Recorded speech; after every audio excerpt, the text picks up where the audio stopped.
Hi guys, నేనైతే ఒకటైతే తీసుకొచ్చేసా. ఇవేంటి అనుకుంటున్నారు కదా, బనానా చిప్స్. ఇవి కేరళ నుంచి అయితే తీసుకొచ్చిండు మా అన్న వాళ్ళు. కేరళ వెళ్ళండి, మొన్న కేరళ నుంచి అయితే తీసుకొచ్చిండు.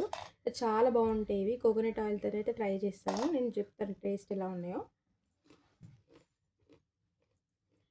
సూపర్ ఉన్నాయి, బాగుంటాయి. ఫస్ట్ టైం తిన్నప్పుడు అయితే బాగుంటాయి, మనకు టేస్ట్ వెరైటీ కూడా. ఎందుకంటే మనం కోకోనట్ ఆయిల్తో చేయం కాబట్టి, వాళ్ళైతే కోకోనట్ ఆయిలే వాడతారు అక్కడ కాబట్టి వాళ్ళ టేస్ట్ మనకు కొంచెం వేరే అనిపిస్తుంది ఫస్ట్ టైం. నేనైతే 2 టైమ్స్ తినేది, థర్డ్ టైం తినడం. ఎందుకంటే మా కేరళ దాంట్లో మా క్లాస్లో అయితే కేరళ వాళ్ళు ఉంటారు. వాళ్ళు తీసుకొచ్చారు ఒక 2 టైమ్స్, చాలా బాగా అనిపించినాయి. అందుకే మా అన్న వాళ్ళు తీసుకొచ్చిండు, అందుకే నేను తింటున్నది. మొన్న తెచ్చిండ్రు. ఒకసారి అయితే మా చిక్కి అయితే టేస్ట్ చూపిస్తా చూడండి, అదే చెప్తుంది ఎట్లా ఉందా అని చెప్పేసి. రా చిక్కి, నీకు పెడితే ఒకసారి టేస్ట్ అయితే చెప్పు. ఇప్పుడు మా చిక్కి చెప్తే టేస్ట్ ఎలా ఉందో. మీరు కూడా బాగుంది గైస్, చాలా బాగుంది. మీరు కూడా ట్రై చేయండి గైస్. ఎప్పుడైనా మీరు కేరళకి వెళ్తే కంపల్సరీ బనానా చిప్స్ అయితే తీసుకోండి, లేదంటే ఎవరైనా వెళ్తే తీపించుకోండి. ఓకేనా? బాయ్ బాయ్ బాయ్ చెప్పు చిక్కి. Bye bye.